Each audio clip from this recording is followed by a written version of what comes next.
ایک اور فتنہ جنم لیا ہے انٹرنیٹ کی سرزمین پر، گوہر شاہی فتنہ۔ گوہر شاہی، لوگ اس کو دیکھ کر کے اس کی تعلیمات سے متاثر ہو جاتے ہیں۔ تصوف کی بڑی بڑی باتیں کرتا ہے ایک شخص اور لوگوں کو گمراہ کرتا ہے، کبھی نفس کی باتیں، کبھی نماز کی باتیں، کبھی معرفت کی، کبھی طریقت کی۔ بھولے بھالے مسلمان یہ سمجھتے ہیں کہ اس سے زیادہ علم کس کے پاس ہے؟ اے میرے عزیزو، اس سے بھی زیادہ تعجب کی چیزیں تمہارے پاس آتی رہیں گی۔ حضور پاک نے بہت پہلے ہی بشارت دی ہے کہ ایسی جماعتیں آئیں گی، تمہیں پتہ نہیں ان کے چھپے ہوئے عقیدے۔ یہ گوہر شاہی فتنہ کیا ہے؟ یہ اپنے ایک پیر کو مانتے ہیں جس کو یہ کہتے ہیں کہ وہ رب الارباب ہے، معاذ اللہ، یعنی تمام خداؤں کو بھی پالنے والا ہے۔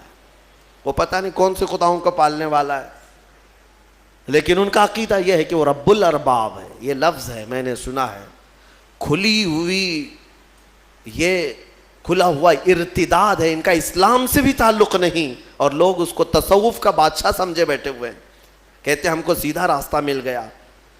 بلکہ میں نے ان کے فتنوں میں یہ تک سنا ہے، وہ کہتے ہیں اس زمانے میں اگر کوئی لا الہ الا اللہ کلمہ پڑھتا ہے تو وہ کھلا شرک کرتا ہے۔ اب یہ کلمہ نہیں چلے گا، گوہر شاہی کلمہ چلے گا، اس کے پیر کا کلمہ چلے گا، نعوذ باللہ من ذالک۔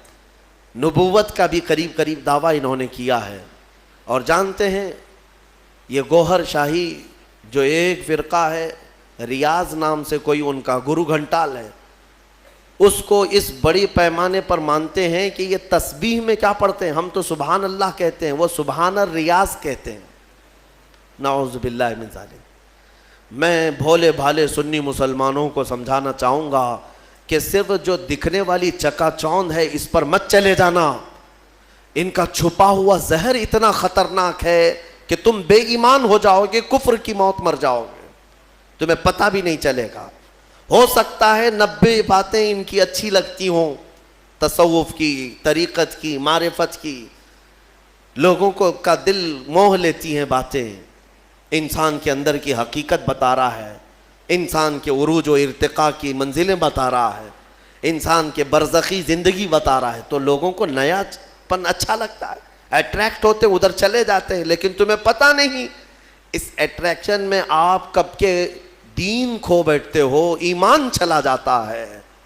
جو شخص دنیا میں اپنے پیر کو یہ عقیدہ رکھتا ہو کہ رب الارباب ہے، یعنی رب کو بھی پالنے والا ہے، معاذ اللہ، اور یہ عقیدہ رکھتا ہو کہ تسبیح اسی کی پڑھی جائے گی، اور یہ عقیدہ رکھتا ہو کہ کلمہ اس زمانے میں لا الہ الا اللہ پڑھنا کھلا شرک ہے، نعوذ باللہ، پھر اس کا دین اسلام سے کیا تعلق ہے؟ یہ یہودیوں کے پالے ہوئے وہ لوگ ہیں جو اسلام کو پڑھتے ہیں اور اسلامی لباس پہن کر کے ہماری جماعتوں میں آتے ہیں۔ لہٰذا میں سب کو الرٹ کرنا چاہوں گا، اس فتنے سے اپنے آپ کو بچاؤ۔ میں بہت دور دور جا کر کے دیکھا، چھوٹے چھوٹے علاقوں میں صرف انٹرنیٹ کو دیکھ کر کے لوگ اس کے مرید ہو گئے، اس کے گرویدہ ہو گئے، اس کے پیچھے ہو گئے۔ کسی وقت انشاءاللہ العزیز میں پورا آپریشن کروں گا اس کا، اس لیے کہ میں بہکتے ہوئے کئی لوگوں کو دیکھا ہے۔ بہرحال آج سورہ انبیاء کی ہم نے تلاوت کی، مختصراً میں عرض کروں، حضرت سیدنا ابراہیم علی نبینا علیہ الصلوۃ